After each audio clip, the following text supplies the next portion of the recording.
BNP কখনো শরিয়া আইনে বিশ্বাসই করে না, তো তারা শরিয়া আইন কীভাবে বাস্তবায়ন করবে? তারা তো শরিয়া আইনকে বলে হলো মধ্যযুগীয় বর্বর আইন, বিভিন্ন রকমের কথা বলে। তো বিএনপি যেখানে শরিয়া আইন বিশ্বাসই করে না, তো তারা কখনো শরিয়া আইন দিয়ে ধর্ষণের শাস্তি কার্যকর করবে এটা আমরা বিশ্বাস করি না। তো এবং আমরা ইতিপূর্বে এটা পরিষ্কারভাবে বলেছি যে বিএনপির যে গঠনতন্ত্র, বিএনপির যে দলীয় আকিদা, সেই আকিদা যদি কেউ বিশ্বাস করে এবং সে বিশ্বাসী হয় তাহলে সে মুসলমানই না। কেউ যদি বিএনপির যে গঠনতন্ত্র রয়েছে, বিএনপির যে তাদের যে দর্শন রয়েছে, তাদের যে বিশ্বাস রয়েছে, তো সেই বিশ্বাস যদি কেউ করে তাহলে তার ইমানই থাকবে না, সে মুসলমানই না। কারণ বিএনপির আপনারা জানেন মহাসচিব মির্জা ফখরুল তিনি পরিষ্কার করে বলেছেন যে আমরা শরিয়া আইনে বিশ্বাস করি না, বিএনপি শরিয়া আইনে বিশ্বাস করে না, মহাসচিব পরিষ্কার করে বলেছেন। এরপরও যদি কোনো ব্যক্তি বলেন এনিয়ে বেনিয়ে বিভিন্নভাবে তিনি বলতে চান যে না বিএনপি ভালো, বিএনপি শরিয়া আইনে বিশ্বাস করে, বিএনপির এই এই ভালো গুণ আছে, হাজার ভালো গুণ থাকতে পারে, কিন্তু মহাসচিব যে ব্যাপারটা পরিষ্কার করে বলেছেন যে বিএনপি শরিয়া আইনে বিশ্বাস করে না। এখন আপনি বিএনপির কোন নেতা হয়ে গেলেন? আপনি এখানে বিএনপির আকিদা দর্শনের ব্যাপারে আপনি ভিন্ন কথা বলতে চান, তা আপনার কথা তো গ্রহণযোগ্য না।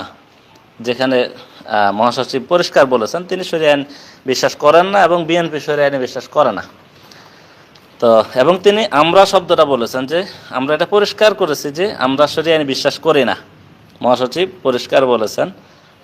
তো বিএনপি এই জন্য বিএনপির একটা নাস্তিকবাদী দল, এটা এই ব্যাপারে কারো কোনো সন্দেহের অবকাশ নাই।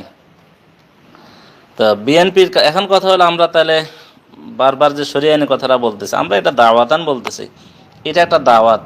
আমরা কেসাস শব্দের কথা বলতেছি, শব্দটা পরিচিত হোক সমাজের মধ্যে, এই শব্দগুলো পরিচিত হোক, যে শব্দগুলোর অনুপস্থিতির কারণে, এই শব্দগুলোর বাস্তবায়ন অনুপস্থিতির কারণে আজকে সমাজের এই অবস্থা, ইসলামী শরিয়ার অনুপস্থিতির কারণে আমাদের সমাজের এই অবস্থা দুর্দশা, এটা মানুষের উপলব্ধিতে আসুক, এজন্য আমরা বারবার শরিয়া আইনের কথা বলি এবং আমরা মানুষের কাছে দাওয়াত পৌঁছানোর জন্য আমরা কেসাসের কথা বলি যে হত্যার বদলে হত্যা, কেসাস নিতে হবে, বদলা পরিপূর্ণভাবে একেবারে সমান সমান নিতে হবে।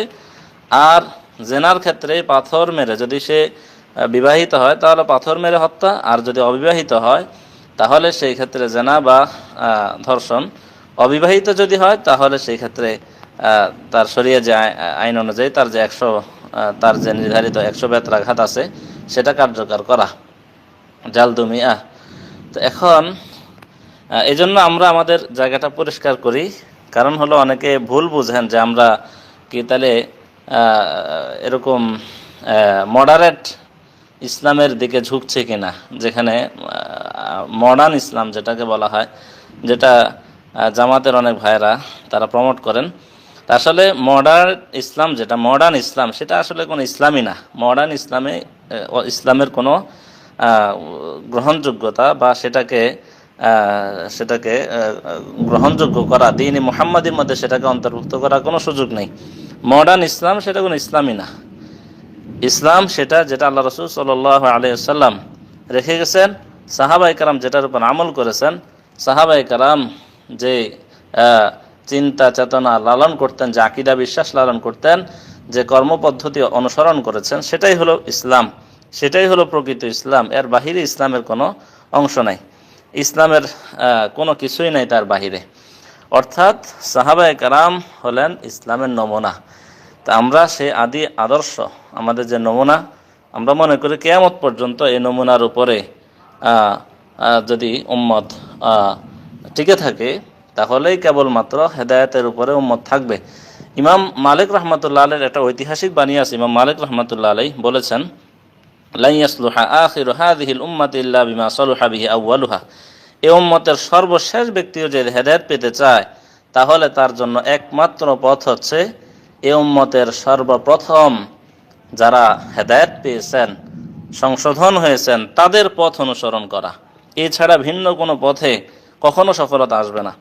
সেজন্য আমাদেরকে বিষয়গুলো পরিষ্কার হওয়া দরকার যে আমরা বিএনপির যে সরকার, সে সরকারের কাছে কেন কেসাস চাইতেছি, তো কেসাস চাওয়াটা আসলে তাদের কাছে চাওয়া না, এটা কখনো তারা করবে না, তারা এটাতে বিশ্বাসই করে না। যেটা সালাউদ্দিন সাহেব বলেছেন যে মধ্যযুগীয় শাসন অনুযায়ী কি আমরা তাড়াহুড়া করে শাসন, আমরা কি প্রকাশ্যে শাস্তি দিব, মৃত্যুদণ্ড দিব? মধ্যযুগীয় শাসন বলতেছে কোরআনী শাসনকে। তো এই সকল নেতা যারা কোরআনী শাসনকে, ইসলামী শাসনকে মধ্যযুগীয় শাসন মনে করে, যা শরিয়া আইনে বিশ্বাসই করে না, এরা মুরতাদ, এরা তো মুসলমান না। তো এই নেতাদের কথা বা এই নেতাদের কাছে আমরা শরিয়া আইন চাই, কেসাস চাইতেছি, এটা কখনোই আমাদের তাদের কাছে চাওয়া না। মূলত এটা হচ্ছে মানুষের কাছে শরিয়ার দাওয়াত পৌঁছায়া দেওয়া, যে কেসাস এবং শরিয়াতের যে নির্ধারিত হুদুদ রয়েছে, আল্লাহ তাআলার দেওয়া যে বিধান রয়েছে, সেই বিধান এর অনুপস্থিতির কারণে সমাজের এই ভয়াবহ অবস্থা এবং শরিয়া আইনের প্রয়োজনীয়তা কতটা বেশি, এই বিষয়টা যেন মানুষ উপলব্ধি করে। আমাদের এই শব্দগুলো উচ্চারণের মূল উদ্দেশ্য হচ্ছে এটা। তো ভালো থাকবেন। আল্লাহ তাআলা সবাইকে, সবার ঈমান আমলকে হেফাজত করেন। আল্লাহ তাআলা সবার জীবনে নিরাপত্তা দান করেন। আল্লাহ তাআলা আমাদের সবাইকে দ্বীনের জন্য কবুল করেন, ইসলামের জন্য কবুল করেন, হককে বুঝার তৌফিক দান করেন। আমিন। ওয়া আখিরু দাওয়ানা আলহামদুলিল্লাহি রাব্বিল আলামিন। আসসালামু আলাইকুম ওয়া রাহমাতুল্লাহ।